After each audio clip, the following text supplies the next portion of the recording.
And I saw an angel coming down out of heaven, having the key to the abyss and holding in his hand a great chain. He seized the dragon, that ancient serpent, who is the devil or Satan, and bound him for 1,000 years. He threw him into the abyss and locked and sealed it over him to keep him from deceiving the nations any more until the 1,000 years were ended. After that, he must be set free for a short time. I saw thrones on which were seated those who had been given authority to judge, and I saw the souls of those who had been beheaded because of their testimony about Jesus and because of the word of God. They had not worshipped the beast or its image and had not received its mark on their foreheads or their hands. They came to life and reigned with the Christ 1,000 years. The rest of the dead did not come to life until the 1,000 years were ended. This is the first resurrection. Blessed and holy are those who share in the first resurrection. The second death has no power over them, but they will be priests of God and of Christ and will reign with him over 1,000 years. When the 1,000 years are over, Satan will be released from his prison and will go out to deceive the nations in the four corners of the earth, Gog and Magog, and to gather them for battles. In number they are like the sand on the seashore. They march across the breadth of the earth and surrounded the camp of God's people, the city he loves. But fire came down from heaven and devoured them, and the devil who deceived them was thrown into the lake of burning sulfur, where the beast and false prophet has been thrown. They'll be tormented day and night forever and ever. Then I saw a great white throne, and him who was seated on it. The earth and the heavens fled from his presence, and there was no place for them. And I saw the dead, great and small, standing before the throne, and books were opened, another book was opened, which is the book of life. The dead were judged according to what they had done, as recorded in the books. The sea gave up the dead that were in it, and death and Hades gave up the dead that were in them. And each person was judged according to what they had done. Then death and Hades were thrown into the lake of fire. The lake of fire is the second death. Anyone whose name was not found written in the book of life was thrown into the lake of fire. And the Old Testament reading. A prophecy. The word of the Lord is against the land Hadrach, and will come to rest on Damascus. For the eyes of all the people and all the tribes of Israel are on the Lord, and on Hamath too, which borders on it, and on Tyre and Sidon, although they are very skillful. Tyre has built herself a stronghold. She has heaped up silver like dust, and gold like dirt of the streets. But the Lord will take away her possessions, and destroy her power on the sea, and she will be consumed by fire. Ashkelon will see it and fear. Gaza will writhe in agony, and Ekron too, for her hope will wither. Gaza will lose her king, and Ashkelon will be deserted. A mongrel people will occupy Ashdod, and I will put an end to the pride of the Philistines. I will take the blood from their mouths, the forbidden food from between their teeth. Those who are left will belong to our God and become a clan in Judah. And Ekron will be like the Jebusites, but I will encamp at my temple to guard it against marauding forces. Never again will an oppressor overrun my people, for now I am keeping watch. Rejoice greatly, daughter Zion. Shout, daughter Jerusalem. See, your king comes to you, righteous and victorious, lowly and riding on a donkey, on a colt, the foal of a donkey. I will take away the chariot from Ephraim, and the war horses from Jerusalem, and the battle bow will be broken. He will proclaim peace to the nations. His rule will extend from sea to sea, and from river to the ends of the earth. As for you, because of the blood of my covenant with you, I will free your prisoners from the waterless pit. Return to your fortress, you prisoners of hope. Even now I announce that I will restore twice as much to you. I will bend Judah as I bend my bow, and fill it with Ephraim. I will rouse your son Zion against your sons Greece, and make you like a warrior's sword. Then the Lord will appear over them. His arrow will flash like lightning. The sovereign Lord will sound and trumpet. He will march in the storms of the south. And the Lord Almighty will shield them. They will destroy and overcome with sling stones. They will drink and roar as with wine. They'll be full like a bowl used for sprinkling the corners of the altar.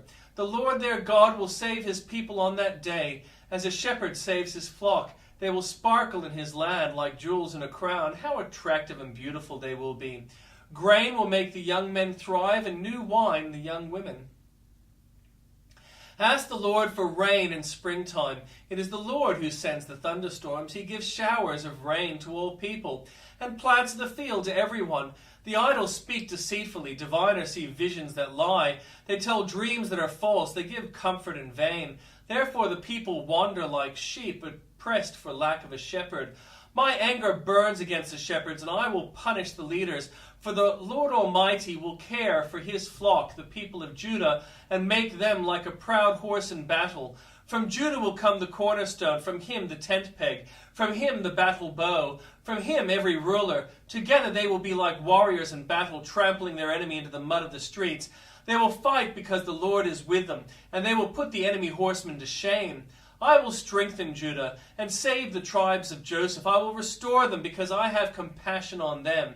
They will be as though I had not rejected them, for I am the Lord their God, and I will answer them. The Ephraimites will become like warriors, and their hearts will be glad as with wine. Their children will see it and be joyful. Their hearts will rejoice in the Lord. I will signal for them and gather them in. Surely I will redeem them. They will be as numerous as before, though I scatter them among the peoples. Yet in distant lands they will remember me. They and their children will survive, and they will return. I will bring them back from Egypt and gather them from Assyria. I will bring them to Gilead and Lebanon, and there will not be room enough for them. They will pass through the sea of trouble, and surging sea will be subdued, and all the depths of the Nile will dry up. Assyria's pride will be brought down, and Egypt's scepter will pass away. I will strengthen them in the Lord, and in his name they will live securely, declares the Lord. Open your doors, Lebanon, so that fire may devour your cedars. Wail, you juniper, for the cedar has fallen. The stately trees are ruined. Wail, oaks of Bashan. The dense forest has been cut down. Listen to the wail of the shepherds. Their rich pastures are destroyed. Listen to the roar of the lions. The lush thicket of the Jordan is ruined. This is what the Lord my God says. Shepherd the flock marked for slaughter. Their buyers slaughter them and go unpunished. Those who sell them praise the Lord, I am rich.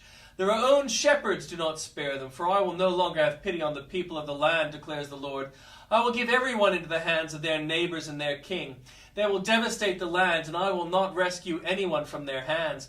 So I shepherded the flock marked for slaughter, particularly the oppressed of the flock. Then I took 2 staffs and called one favor and the other union, and I shepherded the flock. In 1 month I got rid of the 3 shepherds. The flock detested me, and I grew weary of them, and said, I will not be your shepherd. Let the dying die and the perishing perish. Let those who are left eat one another's flesh. Then I took my staff, called favor, and broke it, revoking the covenant I had made with all the nations. It was revoked on that day, and so the oppressed of the flock who were watching me knew it was the word of the Lord. I told them, if you think it best, give me my pay, but if not, keep it. So they paid me 30 pieces of silver. And the Lord said to me, throw it to the potter, the handsome price at which they valued me. So I took the 30 pieces of silver and threw them to the potter at the house of the Lord. Then I broke my second staff, calling union, breaking the family bond between Judah and Israel. Then the Lord said to me, take again the equipment of a foolish shepherd, for I am going to raise up a shepherd over the land who will not care for the lost or seek the young, or heal the injured or feed the healthy, but will eat the meat of the choice sheep, tearing off their hooves. Woe to the worthless shepherd who deserts the flock. May the sword strike his arm and his right eye. May his arm be completely withered and his right eye totally blinded. A prophecy, the word of the Lord concerning Israel. The Lord who stretches out the heavens, who lays the foundation of the earth, and who forms the human spirit within a person, declares, I am going to make Jerusalem a cup that sends all the surrounding peoples reeling. Judah will be besieged as well as Jerusalem. On that day, when all the nations of the earth are gathered against her, I will make Jerusalem an immovable rock for all the nations. All who try to move it will injure themselves. On that day I will strike every horse with panic and its riders with madness, declares the Lord. I will keep a watchful eye over Judah, but I will blind all the horses of the nations. Then the clans of Judah will say in their hearts, the people of Jerusalem are strong because the Lord Almighty is their God. On that day I will make the clans of Judah like a firepot on a woodpile, like a flaming torch among sheaves. They will consume all the surrounding peoples right and left, but Jerusalem will remain intact in her place. The Lord will save the dwellings of Judah first, so that the honor of the house of David and of Jerusalem's inhabitants may not be greater than that of Judah. On that day the Lord will shield those who live in Jerusalem, so that the feeblest among them will be like David, and the house of David will be like God, like the angel of the Lord going before them. On that day I will set out to destroy all the nations that attack Jerusalem. And I will pour out on the house of David and the inhabitants of Jerusalem a spirit of grace and supplication. They will look on me, the one they have pierced, and they will mourn for him as one mourns for an only child, and grieve bitterly for him as one grieves for a firstborn son. On that day the weeping in Jerusalem will be as great as the weeping of Hadad, Rimmon, and the plains of Megiddo. The land will mourn, each clan by itself, with their wives by themselves, the clan of the house of David and their wives, the clan of the house of Nathan and their wives, the clan of the house of Levi and their wives, the clan of Shemel and their wives, and all the rest of the clans and their wives.